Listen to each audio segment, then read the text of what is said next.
दोस्तों नमस्कार। आज़ाद का अड्डा के इम्पैक्ट सेक्शन में आज मैं आपके सामने कुछ चीज़ें लेकर आया हूँ जो कि बहुत महत्वपूर्ण है और मुझे लगता है आपको इन बातों पर गौर करना चाहिए। राजस्थान की एक रैली में मोदी ने वोटरों को सीधे सीधे धमकाने की कोशिश की, जबकि आचार संहिता लगी हुई है चुनाव के दौरान। इस तरीके की कोई बात किसी भी पार्टी के किसी भी मेंबर को, किसी भी पदाधिकारी को नहीं कहनी चाहिए। वो जो धमकाया उन्होंने, वो उसकी पूरी नाकाम कोशिश की। कांग्रेस के मैनिफेस्टो का हवाला देकर कहा कि कांग्रेस की नज़र अब महिलाओं के मंगल सूत्र पर है। अब अगर आपने कांग्रेस को वोट दिया तो उसका पंजा आपसे संपत्ति छीनकर मुसलमानों में बांट देगी। दूसरा पॉइंट बहुत इम्पोर्टेंट, मोदी ने पूर्व प्रधानमंत्री मनमोहन सिंह के एक बयान का तोड़ मरोड़ कर हवाला दिया और उस बयान के कुछ अंश का जिक्र करके उसमें अपनी बात को जोड़कर पूरा का पूरा उस बयान का मतलब बदलने की भरसक कोशिश की। वो क्या था बयान? वो बयान ये था कि पूर्व प्रधानमंत्री मनमोहन सिंह जी ने अपने एक प्रेस कॉन्फ्रेंस में ये कहा था कि भारत की संपत्ति पर जो दबे कुचले लोग हैं, जो शोषित समाज है, जो अल्पसंख्यक हैं, जिनमें मुसलमान भी आते हैं, उसमें सिख भी आते हैं, लेकिन उन्होंने मुसलमानों का नाम लिया। अल्पसंख्यकों में वो सब लोग आ गए जिसमें मुसलमान भी थे, जैन भी थे, सिख भी थे, सोशल पायदान पे जो सबसे निचले स्तर पर आते थे, दलित भी थे। उन सब पर भारत की संपत्ति का पहला हक है। लेकिन मोदी ने क्या किया? मोदी ने खास तौर से वो मुसलमान शब्द उठाया और ये कहा कि कांग्रेस को अगर वोट दिया आपने, वो पीछे का सारी लाइन गायब कर दी मोदी ने और मुसलमानों का नाम लेकर धमकाने की कोशिश की। कांग्रेस का मैनिफेस्टो लेकर कि उसमें ये कहा है, बल्कि कांग्रेस के मैनिफेस्टो में ऐसी कोई बात भी नहीं हुई। उसके बाद अपने उस बयान को तजरी देने के लिए अपने जितने पिछलग्गू नेता हैं उनको हु हा करते रहो, मैंने तो बोल दिया, अब आप भी यही करो। दोस्तों, देश को आज़ाद हुए 75 साल हो चुके हैं। इन 75 सालों में किसी नालायक की इतनी हिम्मत नहीं हुई कहने की हमारे भारत की औरतों के मंगलसूत्र पर इस तरीके की ओछी बात कहने की हिम्मत नहीं हुई। 75 साल के पूरे इतिहास को देख लीजिए, इतने बड़े बड़े नेता आए, चाहे वो कांग्रेस के थे, चाहे वो बीजेपी के थे, चाहे XYZ किसी पार्टी के थे। किसी भी नेता ने औरतों के मंगलसूत्र को लेकर इतनी ओछी बात आज तक नहीं की जितनी इस नालायक, मुझे कहना पड़ रहा है प्रधानमंत्री की पोस्ट पर है ये व्यक्ति, लेकिन ये वाकई में मणिशंकर अय्यर ने बहुत सही कहा था कि ये बहुत नीच व्यक्ति है। और ये नीच व्यक्ति इतना नीच है कि नीचता की सभी हदें पार करते हुए हिंदुस्तान की औरतों के मंगलसूत्र की बात तक इस व्यक्ति ने निर्लज्जता के साथ पूरी भरी सभा में वहाँ अपनी रैली में कही। और सबसे और आगे बढ़कर मुसलमानों को इसने क्या कहा? घुसपैठिया। इसने सभी मुसलमानों को घुसपैठिया कह दिया। इस नालायक को कोई ये पूछे कि तूने कभी इतिहास पढ़ा है? तेरे पास कौन सा इतिहास है? ये जो औरतों के मंगलसूत्र और सोने की रक्षा करने की तू बात कर रहा है, तेरी अपनी बीवी के मंगलसूत्र की क्या तू रक्षा कर पाया? तेरी बीवी आज कहाँ है? अबे नालायक आदमी, तेरी बीवी अपनी सास के शोक सभा में नहीं आ पाई, तूने वहाँ पर पुलिस बैठा दी कि तेरी बीवी तेरी माँ के शोक सभा में ना आ सके। इस बात का बयान यशोदाबेन ने पूरे सोशल मीडिया में एक इंटरव्यू के दौरान कहा। इसकी हिम्मत कैसे हो गई ये बाकी की हिंदुस्तान की औरतों के मंगलसूत्र पर इतनी ओछी बात कह दे? आप समझ लीजिए कि कितना घृणित आदमी है ये। और आप लोगों को क्या कह रहा है कि क्या आप अपनी संपत्ति इन घुसपैठियों में बंटने की देंगे?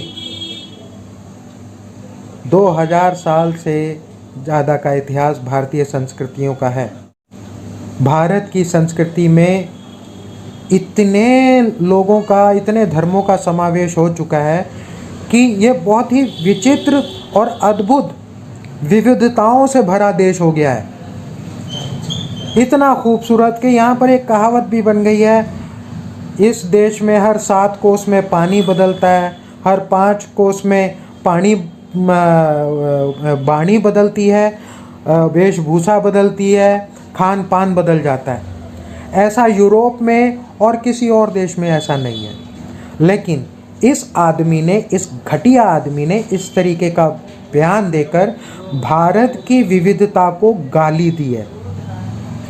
और इस गाली का जवाब इसको हम ज़रूर देंगे, वोट के माध्यम से देंगे। और जब ये हार जाएगा तो इसको हाथ में हथकड़ियाँ डालकर अदालत के सामने पेश करेंगे और भारत का गुनाहगार बनाकर इसको पेश करेंगे। कितनी निर्लज्जता है इस व्यक्ति में। अपनी बीवी के मंगलसूत्र को तो संभाल नहीं सका, भारत की बाकी की औरतों के मंगलसूत्र का ठेकेदार बनने की कोशिश कर रहा है ये व्यक्ति। इस व्यक्ति को मैं खुला चैलेंज कर रहा हूँ। इसने ये कहा था कि दोस्तों 50 दिन का समय दे दो, यदि मेरे कृत्य में कहीं कमी होगी तो जिस चौराहे पर आप बुलाओगे मैं वहाँ आऊँगा और जो आपने मुझे सज़ा देनी हो आप मुझे वो सज़ा देना।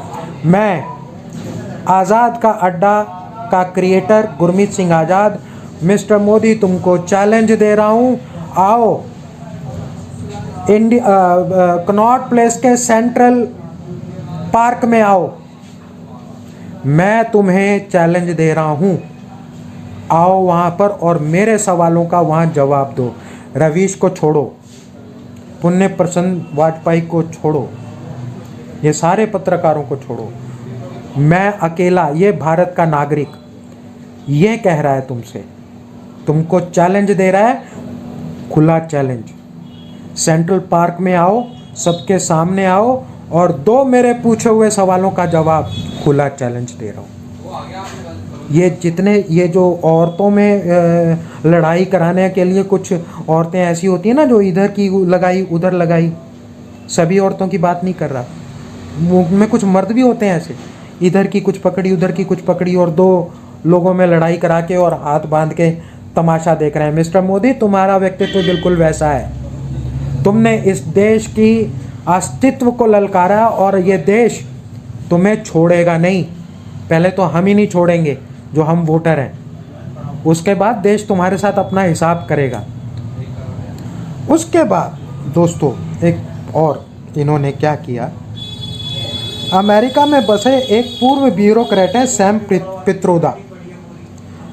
इनकी वजह से भारत में टेक्नोलॉजी की क्रांति आई थी और कंप्यूटर, सॉफ्टवेयर, ये सारी चीज़ों का इंट्रोडक्शन इन्होंने उस वक्त की भारत सरकार को सलाह देकर इन्होंने करवाए थे, जिसकी वजह से आज हम ये मोबाइल्स में ये सारी टेक्नोलॉजी लेकर बैठे हैं और जिसकी वजह से मैं आप लोगों के सामने सम्मुख हाजिर हूँ। उन्होंने एक बयान में कहा, जिसका बयान मोदी ने तोड़ मरोड़ कर उसमें भी अपनी बात जोड़कर उस बयान के मतलब को बदलने की कोशिश की। लेकिन प्रियंका गांधी ने मोदी को बड़ा ही करारा जवाब देकर बैठा दिया दोस्तों। उसके बाद चू नहीं आई अभी तक मोदी की आवाज़ की। क्या था बयान ये था कि अमेरिका में एक बहुत ही बढ़िया कानून है और बड़ा अद्भुत कानून है, जिसके मुताबिक जिस भी पूंजीपति की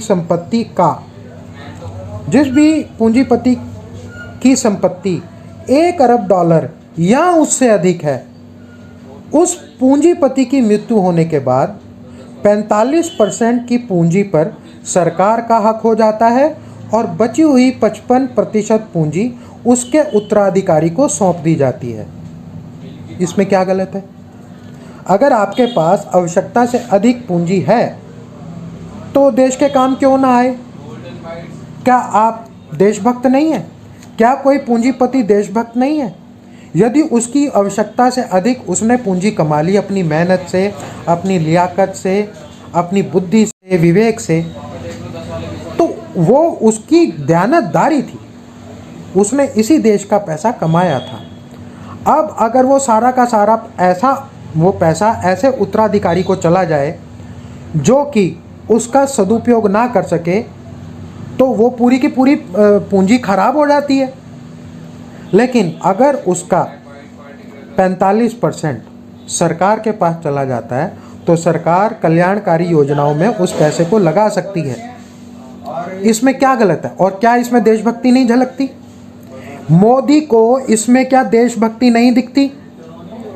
और ये नाकारा, नाकाम, बेकार आदमी ये बोल रहा है कि आपकी संपत्ति को छीनकर, अरे बेवकूफ़ आदमी, ये उसके बारे में कहा था जिसकी संपत्ति $1 अरब से ज़्यादा है या $1 अरब है। अब मुझे ये बताओ, भारत में ऐसे कितने लोग हैं भैया?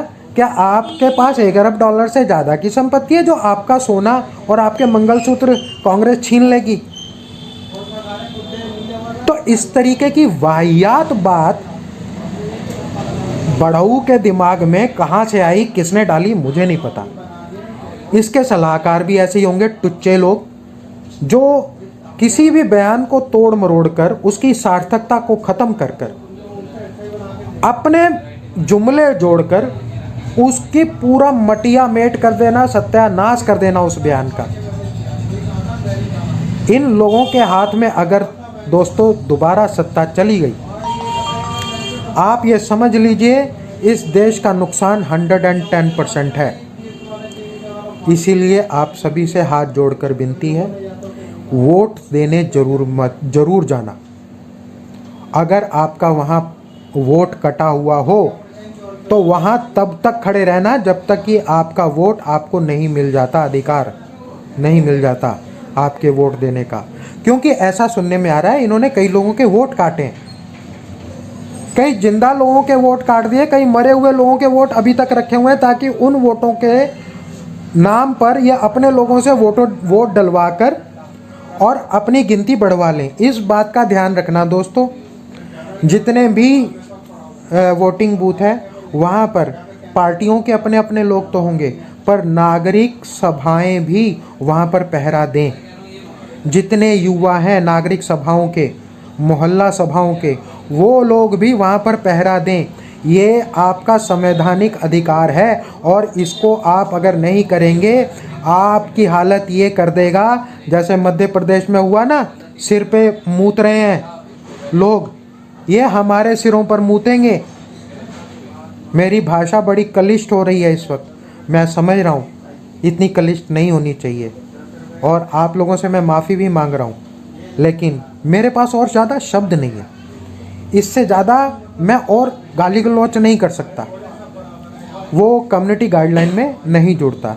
तो दोस्तों आप लोगों से ये विनती है, समय पर जाकर वोट दीजिए, आप अपने वोट को कम मत मानिए और इतना ज़बरदस्त वोट दीजिए कि इनके जैसे नकारा निकम्मे लोग सदियों तक ना आ सकें। आप इंडिया गठबंधन को वोट दीजिए, जहां अलायंस हुए हैं आप अपने क्षेत्र के अलायंस का पता कीजिए कि आपका अलायंस में आया हुआ नेता कौन है, उस नेता का प्रोफाइल चेक कीजिए, आपके पास पूरा अधिकार है। वो अगर हिस्ट्री शीटर है, उसके ऊपर कोई मुकदमा है या वो गलत आदमी है, आप उसके खिलाफ जाइए, आप किसी और को वोट दीजिए। लेकिन अगर वो पाक साफ है तो बिल्कुल आप इंडी अलायंस को वोट दीजिए। आपसे मेरी हाथ जोड़कर ये विनती है। मेरा ये चैनल, इस चैनल का नाम आज़ाद का अड्डा है। एक कहीं से भी मोनेटाइज नहीं है, ना मेरा कोई इंटरेस्ट है इसको मोनेटाइज करने का, ना मैं आपसे कोई अपील कर रहा हूँ कि मेरे को आप कुछ दान दक्षिणा मदद पैसा या कोई सामान दीजिए, मुझे नहीं चाहिए। मैं एक नागरिक हूँ, नागरिक होने के नाते ये मेरा कर्तव्य है मेरे देश के प्रति, ये मेरा राष्ट्र प्रेम है। उस राष्ट्र प्रेम के प्रति मेरा ये कर्तव्य है कि मैं आपसे वो बात करूं जो वाकई में सच है, सही है, सीधी है, साफ है। आप मेरे चैनल को अगर अच्छा लगता है सब्सक्राइब कीजिए, और अच्छा लगता है लाइक कीजिए, और अगर और भी ज़्यादा अच्छा लगता है तो शेयर कीजिए, ताकि ये बातें लोगों तक सही पहुंच सकें, ऐसी की ऐसी पहुंच सकें, लोगों में जागरण आ सके, लोगों को असली बात का पता चल सके कि असली बात है क्या। कोशिश करूंगा जल्दी ही दूसरा वो वीडियो लेकर आऊँ आपके सामने, और इसी तरीके के राजनीतिक सामाजिक मुद्दे आप लोगों के सामने डिस्कस करूं और अपना दृष्टिकोण उस पर आपके सामने रखूं। दोस्तों, सब्सक्राइब ज़रूर करना, फॉलो ज़रूर करना, और क्या नाम है, ट्विटर पर मैं हूं @आज़ाद का अड्डा, इंस्टाग्राम पे हूं @आज़ाद का अड्डा, फेसबुक पर आज़ाद का अड्डा नाम का पेज है, उसको जाके फॉलो कीजिए, क्योंकि बहुत से ऐसी चीज़ें हैं जो मैं बिल्कुल करंट अवस्था में, बहुत छोटी छोटी चीज़ें होती हैं वहाँ डाल देता हूँ। आप उनको भी फॉलो कीजिए, मुझे यहाँ सब्सक्राइब कीजिए, ज़्यादा चैनल को विस्तारित कीजिए। इसी के साथ आज का ये वीडियो यहीं समाप्त करता हूँ। नमस्कार।